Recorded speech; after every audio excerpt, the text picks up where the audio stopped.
Today, we have the privilege of speaking with a man whose story is a testament to resilience, determination, and the power of purpose. From the gritty terrains of the United States Marine Corps to the challenging world of digital marketing, and from the brink of death to the pinnacle of public relations success, Jeremy Knauff's journey is nothing short of inspiring. As the founder of Spartan Media, he has transformed the lives of countless professionals, helping them shine in the media spotlight. Please join me in welcoming Jeremy Knauff. Thank you, Deb. It's a pleasure to be here. Thank you. Let's just dive right in and talk about your journey from serving in the Marine Corps to becoming a leading publicist is truly remarkable. So how do you think your time in the military shaped your approach to business and life? That's a great question, Deb. And there was actually one particular moment in my time in the Marine Corps that I think was especially powerful in, crafting kind of how I do things and why I do things the way that I do in the business world. And that comes down to an interaction with one of my commanding officers back in the day. Now, I know you come from a family of veterans, so you know how some of this stuff works. I remember we were having a change of command ceremony, and our old captain was leaving. Our new captain was coming in, and I had never met this guy before, the new captain. So we go in there and we do our thing, and you know how everything goes in the military. You're there like way too early, and you're there waiting and playing the hurry up and wait game. So we were there for most of the day, and ceremony goes on. It gets done. We all go back to the barracks area, company office, all that stuff. And I was in the company office at the time, and I managed a particular program within the Marine Corps called the MCI program. Essentially, it is a correspondence education program within the Marine Corps. And I was handling this at a much lower rank and younger age than is typical, right? So usually this is something that would have been handled by a sergeant in the Marine Corps. I think I was a Lance Corporal at the time.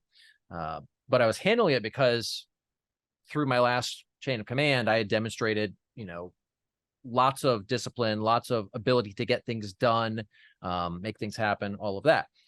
So anyway, long story short, this new captain, Captain Henderson, he's now a general, but at the time he's a captain. He comes in and he says to me, Lance Corporal Knauff, go ahead and bring in the documents for the MCI program. He says, we're going to go ahead and I'm going to talk to you about some of the things we're going to do, how we're going to start running it in this company now. And so, on one hand, I'm like, okay, well, let me go get these documents. But on the other hand, I'm like, but we're going to do it my way. Like I'm thinking this in my head, right? And that's just not what you do in the military. So here I was, this, lowly little Lance Corporal, and I come into the office, into his private office with all these documents. And he says, all right, Lance Corporal, here's what we're going to do. We're going to start doing X, Y, and Z. Here's how we're going to do it. Da, da, da. And before I realized that the words were coming out of my mouth, they just started flowing. And I said to him, no, sir, we're not going to do X, Y, and Z. Here's why those won't work. Here's how we do it. Here's why this works. And here's why we shouldn't change anything. And he stops and he stares at me to the point where it started to get kind of awkward. It felt like an eternity had passed. And it's worth noting that he was this gigantic guy, right? Remember the movie The Matrix? Yeah. All right. So he looked like Morpheus from The Matrix, and he's got this big booming voice. Sounds like James Earl Jones, right? The voice from the dad in The Lion King, right? Yeah. And so he's just staring at me, and I had all this time to contemplate what a colossal mistake I may have just made. And then he just nods his head and he says, all right, good to go. Seems like you have it under control. Do it your way. And that was such a red pill moment for me, especially since he looked like Morpheus from The Matrix. But up to that point, I had always had the mindset that you just get out there, you do your job, you bust your ass, people are going to take notice, and you'll advance, right? The reality is, as I'm sure you know, that's not how the world works, right? You have to be, your best cheerleader. You have to be the one that's out there highlighting what you're doing and the value that you're putting into the world, because nobody else is going to. And even if, well, somebody will, but the people who are going to be out there promoting themselves and what they're doing and the value they're bringing, they're going to be pushing that hard. So if you're not doing the same, you're going to fall behind, and you're not going to get the credit and the recognition and the achievements that you deserve, because you're not up there demonstrating to the world why what you're doing matters. And so that was a huge moment. It was so pivotal for me because it changed my thinking and showed me that, yes, you have to get out there and do a great job. You have to get out there and bring value. But at the same time, you have to make sure that people know. That's awesome. Thank you. Well, so you faced a devastating health crisis that not only threatened your life, but also your livelihood. How do you find the strength to rebuild from this challenging period from scratch?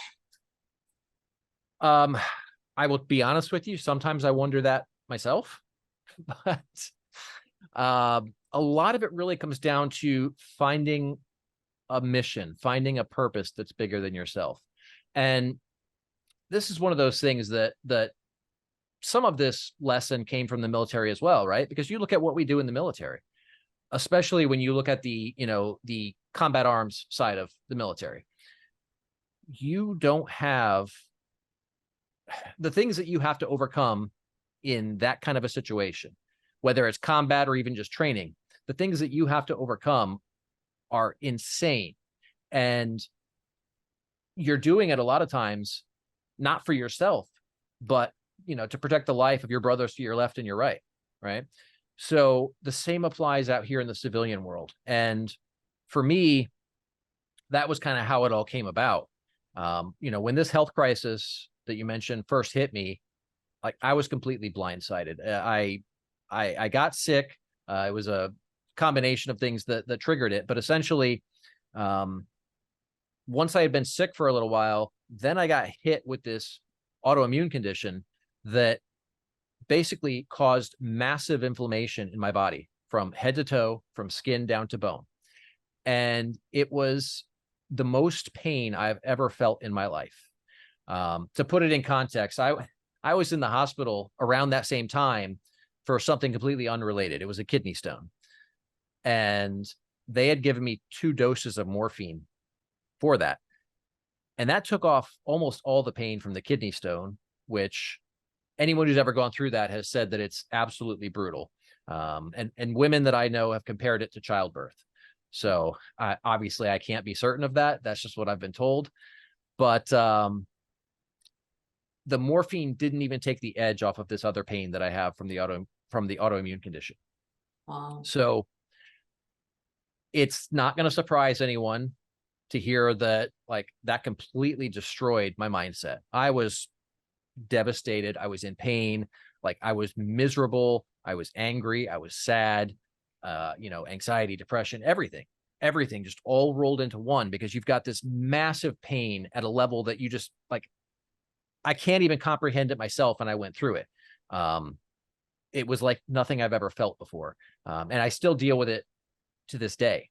But essentially, it got to a point where, being a Marine veteran, it wouldn't surprise you to know that there's, firearms all over the house. And I would remember walking through the house, and not that I wanted to die, but I would see one of them, and the thought would cross my mind, that would be an easy way out, right? And not that I wanted to go down that path, but it certainly crossed my mind that would be an easy way out. And I started having those thoughts more often than I was comfortable with. So I unloaded and disassembled everything, tossed it into a duffel bag, and I called a veteran buddy of mine. And I'm like, hey, look, we're not at a point where we need to be worried yet, but the time may come in the near future where I may call you and have you come pick this shit up and store it at your house for a little bit. And of course, he's like, yeah, absolutely. Just say the word and I'll be there. And it was right around that time that one of the toughest Marines that I served with ended up taking his life. And that was a huge moment for me because I knew how tough he was and I know what he's overcome, and he went down that path. And for anybody who doesn't know, like there's an epidemic of this. There's the statistics vary. The current data says about 17 veterans are taking their lives every day in the US. Wow. It's mind blowing, really. Mhm. But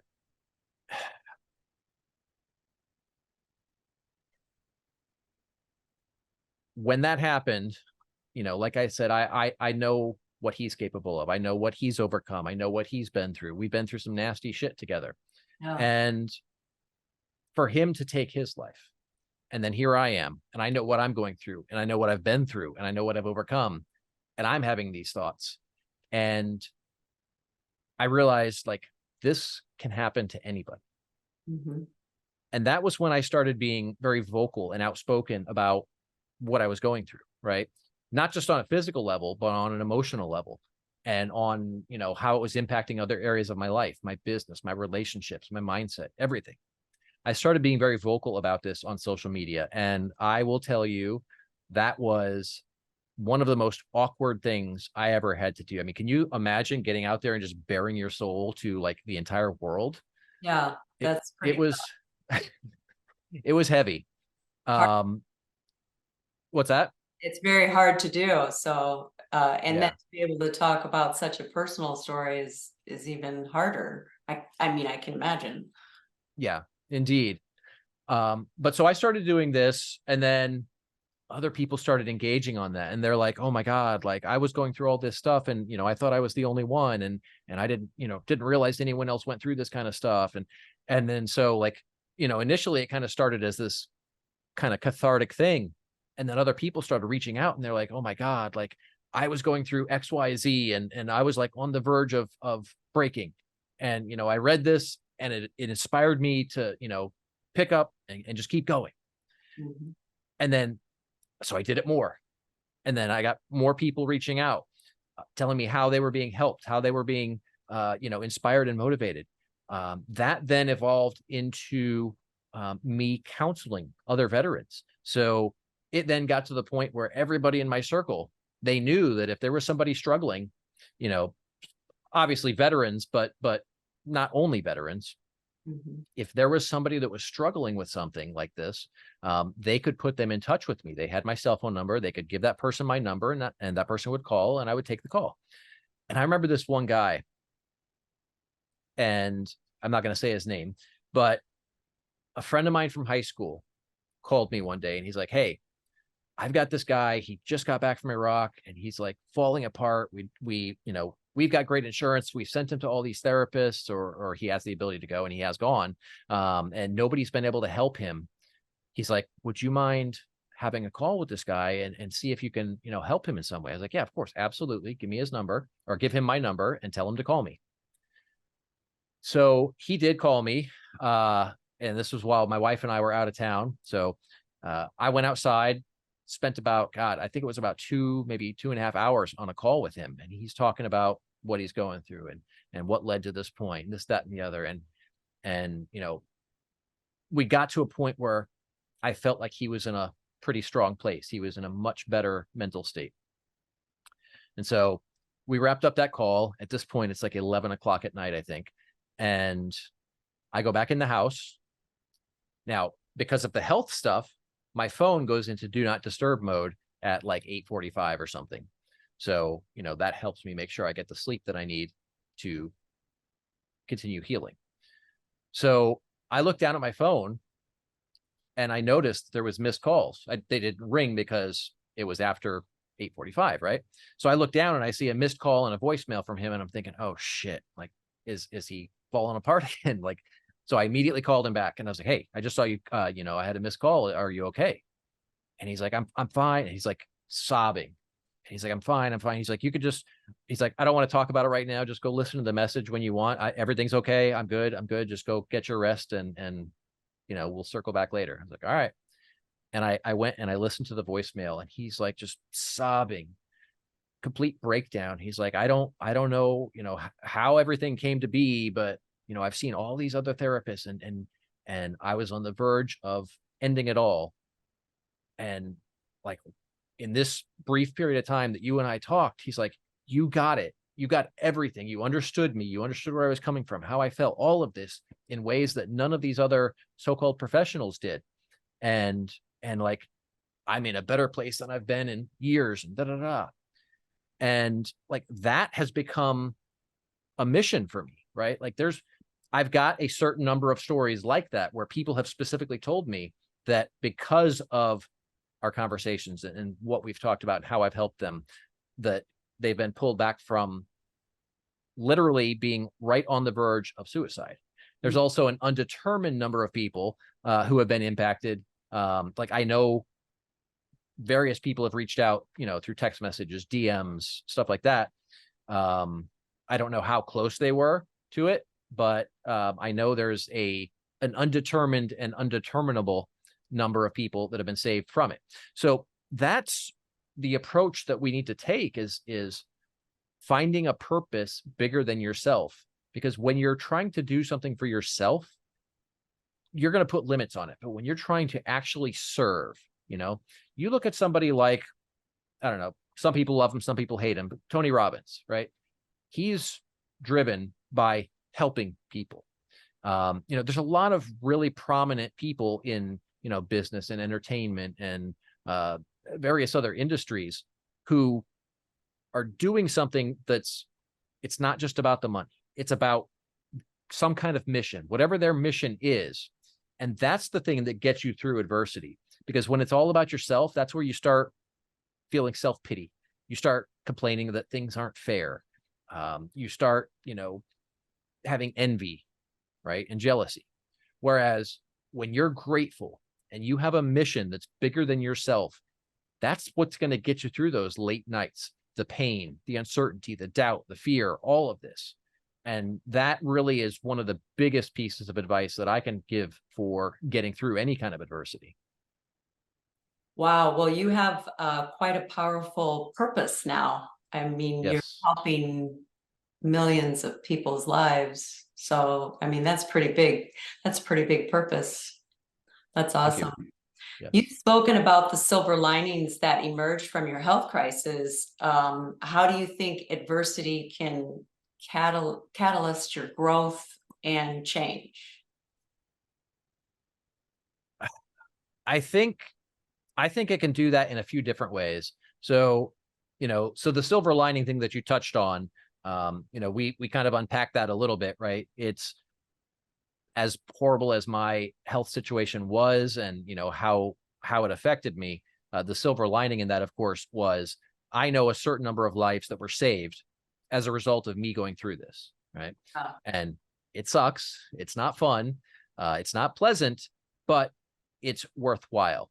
And honestly, I think this is something that our world has kind of forgotten or let go of. Look, the reality is, in many examples, life is suffering, right? Life's hard. The world is not fair. It's, it's not easy. It's not soft. Like, it's hard. It's brutal. There's all this stuff that we have to deal with. And I think we have kind of developed this mindset that everything should just be easy and fun and, joyous. And that's just not how the world works. And it's frankly not how the world's ever going to work. So, I think in these moments of adversity, we have to look for those silver linings, which then kind of segues into the whole gratitude thing. When you're in a bad position, it's really easy to look at all the things that are going wrong or all the things that suck.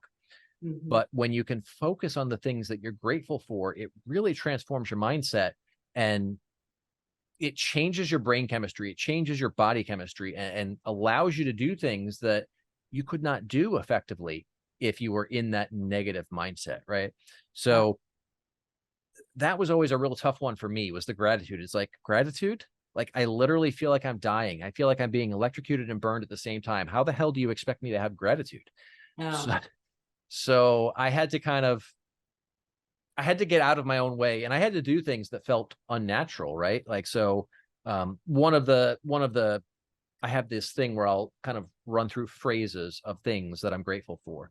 One of them is I'm grateful that my body is continuing to heal. Now, that doesn't mean that I'm better. I'm still in tremendous pain every day. It doesn't mean that the problems are gone. It just means that it is healing. And you may find that you have to kind of frame the things that you're grateful for very carefully so that you don't feel disingenuous, because, right, like, I'm not going to stand up here and be like, oh my God, I'm grateful that I feel healthy and vibrant. Like, no, I don't. I feel like shit. Yeah. But But there's when you something can, in there that you're grateful for. right. So you have to find a way to massage the words, massage the phrasing so that it's both true, but positive. Right. And you know, that's something I kind of have a gift for, hence my path into public relations eventually. But that's a really big impact, is finding those things that you're grateful for and recognizing them daily. Now, this is a little bit of a pot calling the kettle black thing, because I don't do it daily. I do drop the ball sometimes, but the more often that you can do it, the better. And then the other side of this is go after bigger things.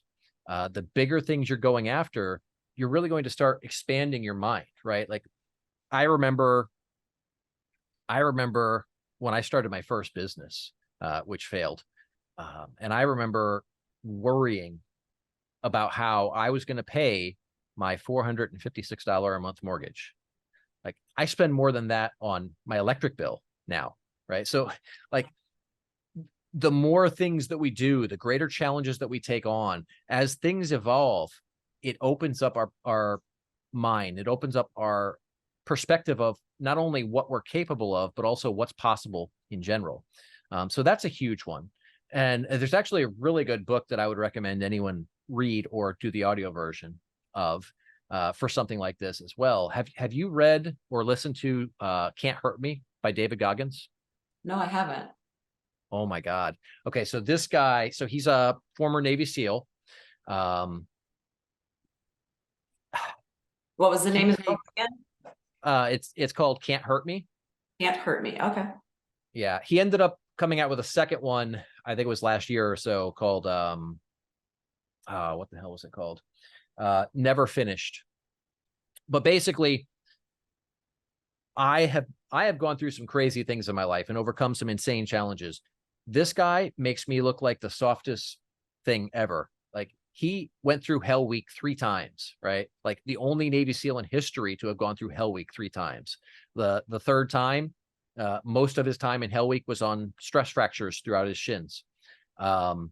He had a hole in his heart. He had heart surgery. He didn't know how to swim. He had to go and teach himself that, right? Like, every time you think, oh my God, that's like the toughest dude ever, the next story is even more crazy. So, you know, when you start looking at what other people have done, you could see a lot of things that will start changing your perspective. So David Goggins is a great example. You know, Jocko Willink is another guy who has done some pretty crazy things, pretty intense things. Even look back historically, Teddy Roosevelt, he's got some really interesting stories in his background, because he grew up kind of a sickly little kid and became, by all standards, pretty much a badass, right? So, you know, looking at what people have done, either in modern times or, you know, back through history, and that will really open up your mind as to what's possible. Because the reality is, like, we all think we know what our limit is, right? You may think, oh, well, I can go out and run 3 miles, or I can go and, you know, lift 200 pounds, or whatever the thing is. I can, you know, beat cancer, whatever it is. Anytime that we think we know where our limit is, we're not even close, right? Yeah. Anytime that I've thought, oh, well, this is all I can do. And then when you can get that mindset right and push through it, you find that you've probably got another 30, 40, 50% in the tank and can keep going way longer than you ever anticipated. Yeah. I like that. I like that. So, why did you start the Spartan Media? Well, so I ran pretty much a full service agency from the time I got out of the Marine Corps, for the most part, until I got sick, right? I had a little brief period after my first business crashed where I worked at a few different jobs to kind of get back on my feet. Then I restarted my second agency and ran that up until the time that I got sick. And then it was when I got sick, ended up on my deathbed, that things changed. So I spent about 2 years on my deathbed. Unsurprisingly, my business withered away to like nothing. And, we burned through all of our savings just trying to keep me alive. And so Wow. now here I am. I'm still sick. I'm still in massive pain. I have no business. I have no money. I'm in massive debt because we racked up a bunch of debt on credit cards, for the things that the insurance wasn't covering. Mhm. And so now here I am, all of that on my shoulders, and I have to go back into the workforce. So I get out there and, I went to some networking groups and started, prospecting and, doing some cold calling and, doing whatever I could to drum up business. But then at the same time, I started leveraging public relations to put myself back on the map. And then I coupled that with some social media and SEO to really amp myself up, right? I put myself back on the map. My rise from that was within like the first few months, I skyrocketed up and I achieved more in that brief period of time, than I had up to that point in life, right? So I blew past all previous expectations and everything just was going so amazing. I mean, don't get me wrong, there was still tons of challenges. We're always going to have challenges, and the bigger you go, the more challenges you're going to have. But the rebound from being at less than zero to being at the top of the industry, right? At that time, I was heavily focused on the SEO industry. Mhm. So now here I am, and I'm recognized, across the industry as one of the top people in the industry. In fact, for several years, I was listed as one of the top 140 people in the entire industry in the world. Wow. So yeah, it was quite an achievement. I was very proud of it. But often when we're in business, we're so busy, we're in the trenches that we don't see things that are right in front of us. So while I had that massive growth, I had everything, coming back on track, everything was going well. I didn't realize how powerful this whole PR thing was just yet. Right. So it took some time. And, a friend of mine was like, well, you should do that for other people. And I'm like, well, shit. Yeah. Yeah, you're right. I should.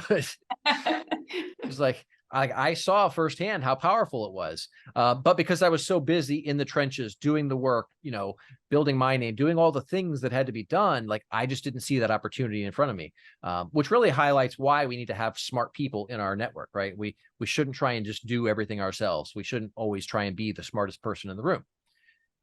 But I started pivoting to focus entirely on that. So we paired off a bunch of the stuff that we used to do. Like, for example, we still do some aspects of SEO, but we mostly outsource, or not even outsource. We refer that out to other people. If a client needs it, we'll generally pass them off to another agency that I know is capable, or another freelancer that I know is capable. But we paired it back to anything that we did before. We now only do if it is in support of a PR campaign. So for example, we'll certainly do SEO to control what the search results, like let's say somebody Googles your name, right? You want to control what they're going to see in the search results when they do that. So we leverage SEO to control what shows up. Also, you can use SEO to do things like earn a knowledge panel, or push bad stuff down, push positive stuff up, all of that. Same kind of thing with websites, right? We still build websites, but it's going to be a personal brand website. We're not going to build an e-commerce website anymore. So our core focus is on public relations. And what we do is we take these people who are legitimate experts. And that's one of those things that I think we need to break down a little bit. Because a lot of people think, oh, well, I'm not an expert. I do this, but I'm not an expert. Well, you probably are, right? Like, if I was to go and, talk about real estate, I guarantee you're going to know more about real estate than I do, because that's what you do, right? You've got your real estate business, in addition to your consulting business. But even if you were brand new, let's say you just had well, maybe that's not the best example because I do most of our clients are in the real estate industry. Let's say some other industry. Let's say I was talking to some lawyer, right? If a lawyer was just fresh out of law school, even though he's fresh out of law school, I guarantee he still knows more about the law industry than I do. Yeah. So, and that's what it is. It's like, you don't have to be at the pinnacle of the industry. You just have to be more knowledgeable than the other people out there who need what you provide, right? Yeah. And this is really important to me because there's a lot of really good people out there who are great at what they do. They truly care about their clients, but because they're not great at promoting themselves, nobody knows who they are, right? They may make a good living even, but they're not only not making the income they could, but they're also not having the impact that they could. Yeah. And I wanted to change that. I also wanted to drown out some of these questionable people, we'll say. I know you and I have talked about the guy, the con artist who got out there and, Yeah. hyped himself up and, ended up conning people out of an 8-figure loss, right? Yeah. It was probably about, I don't know,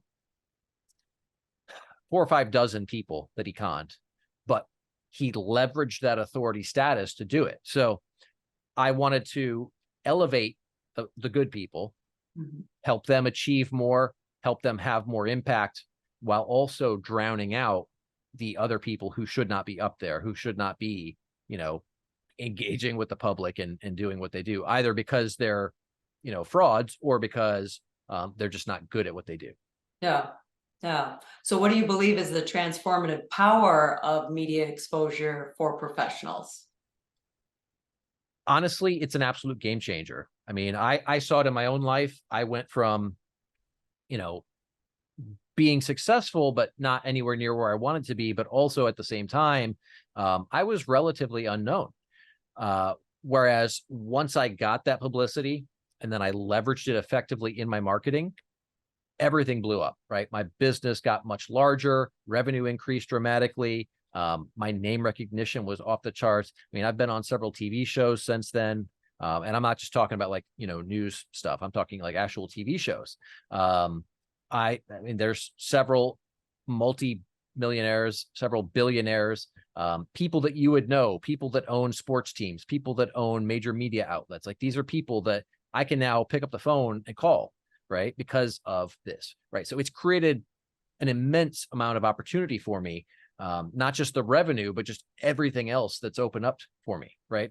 Case in point, one of my clients, he's a financial genius. Everybody in our circle knows this, and it's a fairly large circle. I mean, we're talking thousands of people, but the world as a whole doesn't really know who he is.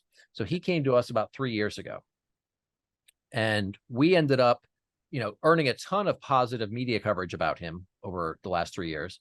But the one that I'm most proud of wasn't actually directly media coverage. It was the state of Florida had implemented a new financial literacy curriculum in all of the K through 12 schools. So they didn't have the curriculum yet, though. So they had to develop it. So once I found out that this was happening, so Governor DeSantis signed this into law around October of last year.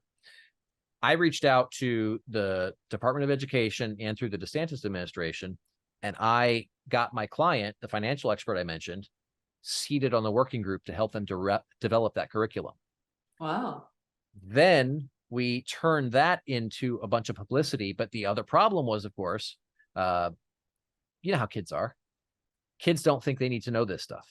Right? Yeah. They think, oh, I'm going to be that next rapper, or I'm going to be that, next big football player, or I'm going to be a movie star, or I'm going to invent this killer app that's just going to take off like gangbusters. And none of those things are probably true. But, good on you, kid, for having big goals. But because they think they're just going to hit it so big that they don't have to worry about financial literacy, the concern from the Department of Education was, well, hey, these kids aren't going to pay attention to the curriculum, especially since they're being told by their parents and by their teachers that they need to pay attention to it. So we tapped into my Rolodex, and we got several high-profile people, and we've got that roster is constantly expanding. but we've got numerous high profile people who are helping to get the kids excited about the curriculum, right? So one of the things that they're doing is they're creating a bunch of videos talking about the importance of financial literacy. And these are people that the kids are looking up to, right? So, you know, when mom and dad say you need to learn financial literacy, the kid's like, you don't know what you're talking about. You don't know how the world works, mom. You don't know how the world works, dad. Yeah. I've got a teenager, so I'm just hitting those years right now. But when somebody like Mark Cuban, who's one of the people helping us out with this, you know, creates a video saying, hey, kids, you need to pay attention to financial literacy. And you've got this huge opportunity that the DOE has created for you guys. And you need to pay attention and learn it because it's going to be, you know, your path into the world. Like, that's a game changer. That not only helps, I mean, obviously this whole situation helps my client immensely. It helps me immensely. But the bigger impact here is, look at all the families for generations to come that are going to have a positive impact because of this, right? Because they learn this financial literacy. Now they make better financial decisions. They maybe start businesses, they invest. They're changing the financial trajectory of all of these families if they pay attention to and learn this stuff. That's so powerful. yeah, it is. It's so PR, public relations, can be so immensely transformative at all levels. And then it's this ripple effect. So it affects the obvious people, but there's so many people beyond that it affects as well. You know, once you start getting recognized as that authority in your industry, you know, you can do things like charge higher prices, right? And that's going to vary somewhat by industry to industry. You know, like, let's say real estate, for example, as an agent, you don't have really control over how much you charge for things. However, if you're the person that everyone sees as the go-to expert, you get to pick and choose the listings that you accept. So you can choose, you know, the higher end ones, the more expensive ones, the ones that will sell easier, whatever, right? So it helps you make more money. It helps you close deals faster. You know, think about it like this. If I came to you and was negotiating about a house, and you're telling me, well, this price is not realistic because X, Y, Z, and da, da, da. And I know that maybe I've seen you in a bunch of articles, or maybe you were on the news talking about real estate, or you had your own column at Inman or something like that. Like, I'm going to look at that and be like, okay, well, I'm not a real estate agent. She clearly knows more than I do. So I'm not going to push back as hard against that, right? I'm going to be like, all right, well, I'm going to defer to your judgment because you're the expert. So it helps you close deals faster. And it also creates other opportunities, right? It's where all these, you know, when you're the guy or the girl that everyone sees as the leader, the authority in that industry, people start coming to you. And those opportunities could be anything from joint ventures to other media opportunities, to investments, to speaking opportunities. I mean, the list is basically endless. Yeah, that's awesome. I Thank like you. that. Yeah. Well, with your vast experience in digital marketing, public relations, and social media marketing, what trends do you see emerging in the next few years? Oh, wow. That's a great question. There's a lot of trends that I'm seeing. I think the most obvious one is AI. I don't know if you've dabbled with that at all yet. Have you? Yeah, I like it. Yeah. Okay. All right. I love it as well. I think we have to be careful where and how we're using it, though. Mhm. I see a lot of cases where people are just, it's a hammer and everything's a nail. So I've seen cases where publicists will get out there and they'll use AI to generate pitches, but they're not technically accurate. They've got ridiculous grammar. Like, sometimes it's horrible, right? They're making claims that are false in the pitches. They're attributing quotes to people that never actually said them. Yeah. So Yeah, you it's, have to double check on that. yeah, absolutely. So, and I will say that when they rolled from ChatGPT 3.5 to 4, I think that was back around April, it got a lot better. But then in the last few months, it's gotten a lot worse for some reason. But I would never use it for something like that. I would not use it for pitching. One of the ways that I've used AI in my business specifically is, one of the things that we do is we'll ghostwrite articles for clients. So, you know, we'll pitch a story to an editor at some outlet. And then if they like the idea, then we'll go back, we'll interview our client, we'll extract all the information from their brain about that. And then we take that, turn it into a transcript, and then I'll throw that over into ChatGPT and say, write an article from the perspective of speaker one, aim for, 4 pages, and I'll give it some other criteria in the prompt. But basically, I'm using AI to do the heavy lifting, but not to do something creative, right? It's not inventing information. It's just taking what's there and parsing it, right? So in the past, we would go and we'd create that transcript, and then we would pull it down, pull it into a Google Doc, and then, you've got like speaker 1, colon, blah, blah, blah, blah, blah, speaker 2, colon, blah, blah, blah, blah, blah. And you have to go through and clean all this up. And that was just a nightmare.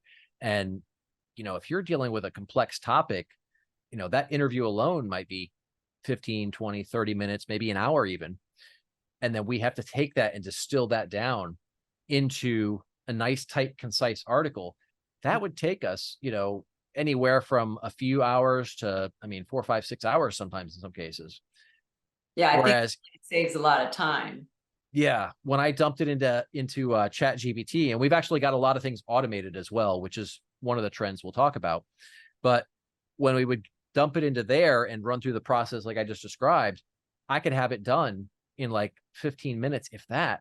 And then, we had to go back through the article and still read it, make sure it was grammatically correct, technically correct, and in the client's voice.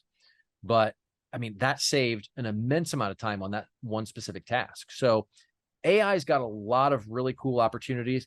I would say I would not mess with AI for images though, because the legal side of that is still pretty murky, right? We don't actually know who owns the copyright. Does the AI company own it? Do you own it? Does nobody own it? Like, what's the answer? And all of the legal experts, in that side of the industry, they aren't really sure what the answer is. So I would not use it for any kind of graphics. Or use it for writing a book, because you don't know who has the copyrights for it. You could use it to do some of the heavy lifting, Yeah. but I don't know. If I was going to do it to write a book, I would get on Zoom and I would talk through, like I would write an outline in Google Docs and then go through and talk and just explain all the stuff, and then use ChatGPT to turn that into the book, rather than just, maybe giving it some bullet points and saying, write an article about this. Yeah. Because ChatGPT, I have found it's very difficult for it to, it's generally not going to get your voice, right? B, it's not going to be technically accurate in a lot of cases. Like I said, I have found it to where it will go and attribute quotes to people that never actually said them. It'll make up stuff. It'll make up statistics, all kinds of things. So I like to use it for like grunt work, but not the finer, more polished side of things. You can also use it for analyzing stuff though. If you use AI to analyze, like, let's say, for example, Twitter trends, if you look at what's trending on Twitter, that's going to give you insight as to what's going on in your industry. So if you're monitoring Twitter with some kind of an AI tool, and then, you can see what's trending, you could use AI to then go and analyze those tweets and get a general sentiment for what's going on. What are people talking about? Why is this trending? And then you could also figure out how it specifically ties to your industry. So a friend of mine went through this massive, like 200-page thread of comments on Discord and dumped it into ChatGPT and asked it to basically write him a summary of, what this situation was. Why are people talking about this? Why does this matter? Et cetera, et cetera. And it saved him hours and hours and hours of work. So that's a great way to use AI.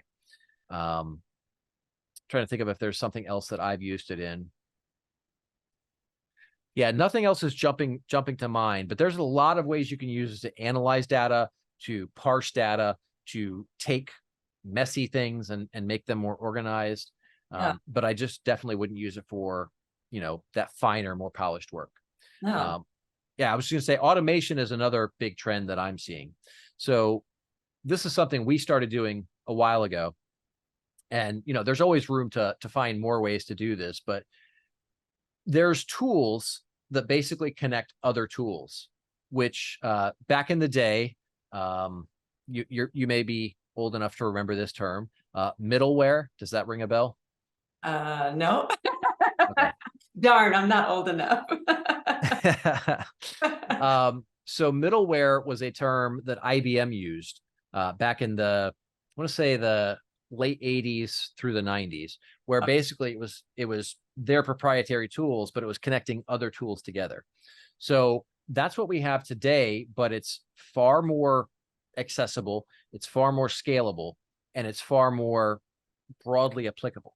Whereas IBM, like they would develop stuff that was, let's take this data from this bank and connect it to, this particular software application, oh, I'm drawing a blank on the thing. There's a thing that the giant Fortune 50 companies use, and I can't think of what the word is right now. But anyway, it would connect very specific platforms with a proprietary middleware tool. Whereas now you have tools like Zapier, If This Then That. There's a couple of others. In fact, I actually wrote an article at Inman about automation. So there's a few other tools listed in there. If your audience has a subscription at Inman, they'll be able to see that. But basically, these tools connect other tools, right? So case in point, one of the ones that I have is an automation for when a media interview occurs. So we have a particular structure for how we handle everything. So calendar entries, file names, stuff like that. So when I have a calendar entry and then we do the Zoom call, afterwards, Zoom then puts that folder into, we've got something called Google Drive for desktop set up. So we use Google Drive, we use G Suite for our business, which obviously that's all cloud. But then there's a program called Google Drive for desktop, which basically makes your Google Cloud operate just like a local desktop drive. So I have Zoom set up that once the recording is done, it saves it to a folder specifically for Zoom recordings, which then pushes it up into the cloud. Well, then what happens is I have another program monitoring that cloud folder.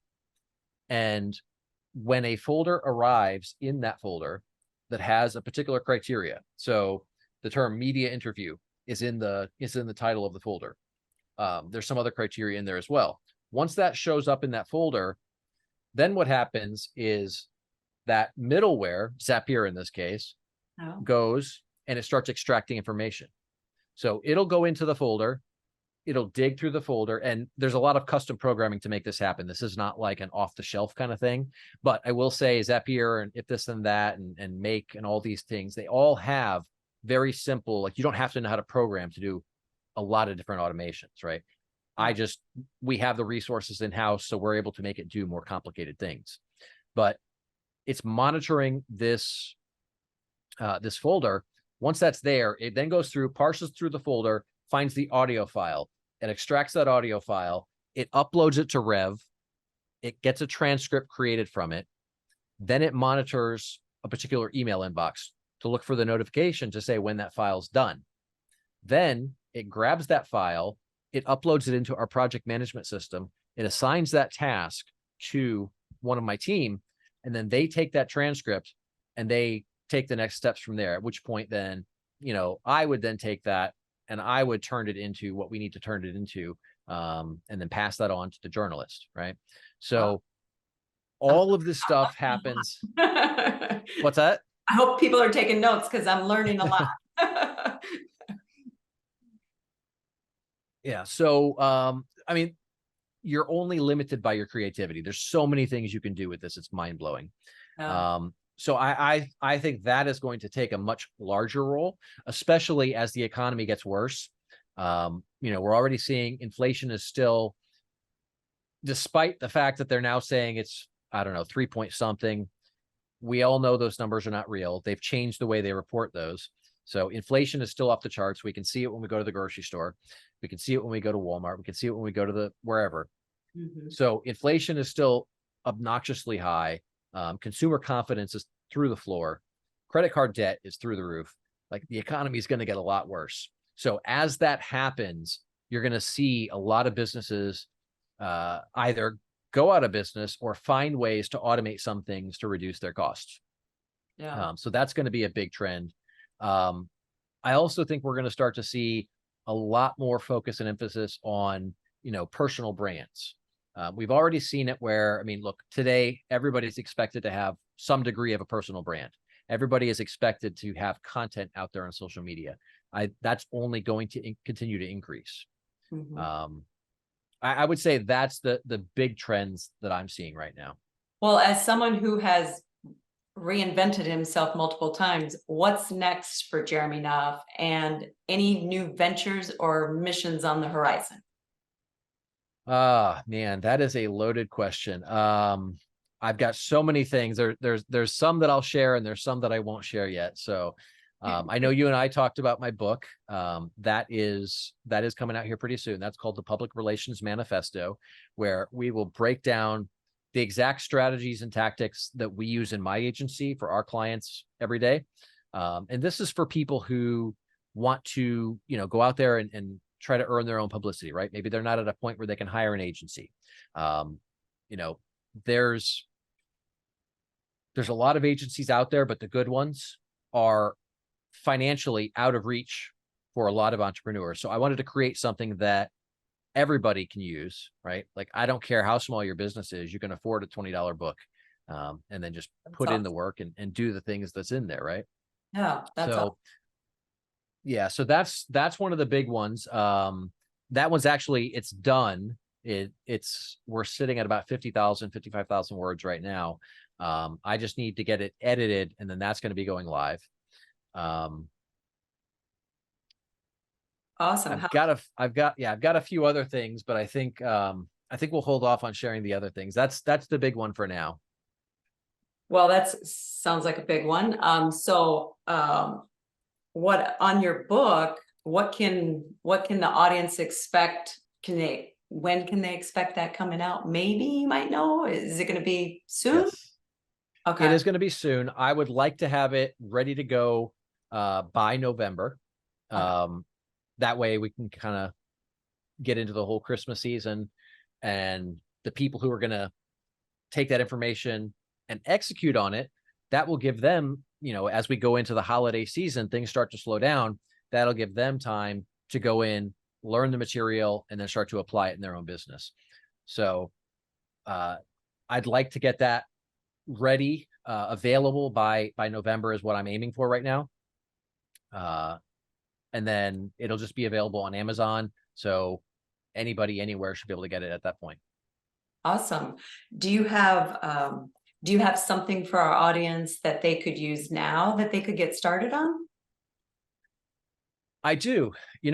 I'll tell you what I'm going to do. All right. So I know you and I talked about the PR checklist. So basically that's a real simple, by the numbers, do this, don't do that kind of thing. Certainly going to make that available, but let's do this then. Why don't I give you, we'll say maybe 2 or 3 chapters of the book. We'll give your audience that. So once that's ready to rock, I will get you a PDF of that, and you'll be able to send that out to all of your audience. Awesome. That would be great. All right. Consider it done. That would be awesome. Thank you very much. And I'm My sure pleasure.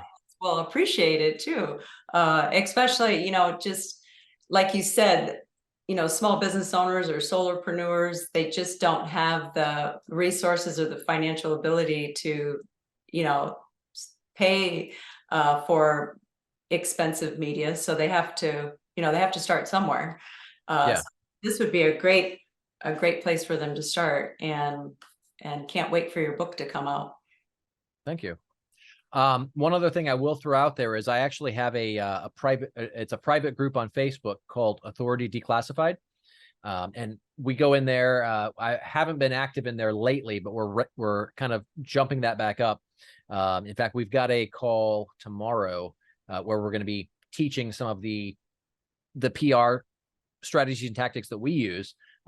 Specifically on Wednesday's call tomorrow, we're doing a kind of a presentation on how to earn a Google Knowledge Panel, and all the PR backend that leads into that. So if anybody wants to check that out, go to Facebook and then look up Authority Declassified, and it's free to join that. We share information in there all the time, and it's a great group. Well, that's awesome. Authority Declassified. That'll give them another opportunity to learn and grow. So that's awesome. Thank you very much. My pleasure. As we wrap up this powerful conversation, could you share one more profound insight or golden nugget that has been a guiding force in your life and that our audience can carry with them as they navigate through their own paths of success and purpose? Yes, I would say, all right, I'm going to give you a quote that I developed in 1997 or 98 while on deployment. And then it's kind of evolved over the years. And that is, failure catches the weak when they put today's comfort over tomorrow's goals. Wow. You want to say that again?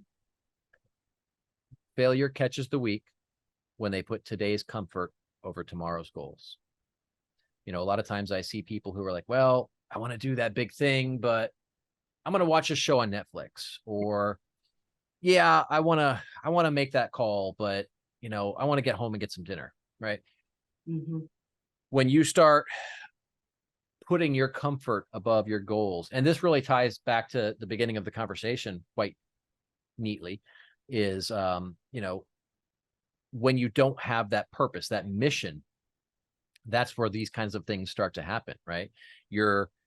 Because you don't have that mission that's pulling you, you're just kind of being driven by your feelings and your comfort. So it's really easy to get off track. So when you're focused on that mission, you start to be able to overlook things like comfort. And, you know, not to say that we should never be comfortable. We absolutely should. But when, as most people do, we make comfort our priority, our goals, our achievements, our impact in the world all suffer. So that's how that quote came to evolve to what it is today. And it's something that has served me well, and hopefully serves a lot of other people well also. Thank you. My pleasure. For me, your journey and insights have been nothing short of inspiring. For those in our audience who wish to dive deeper into the world of public relations and harness the power of media, they definitely need to get that PDF and that checklist and look for your book. But thank you, Jeremy, for sharing your wisdom for us today. We eagerly anticipate the continued impact of your work and the success stories that will undoubtedly arise from those who follow your guidance. But thank you so much for all of your insight. I really do appreciate it, and I know our audience is going to appreciate it too. Well, thank you. It's been a pleasure, and thanks for having me.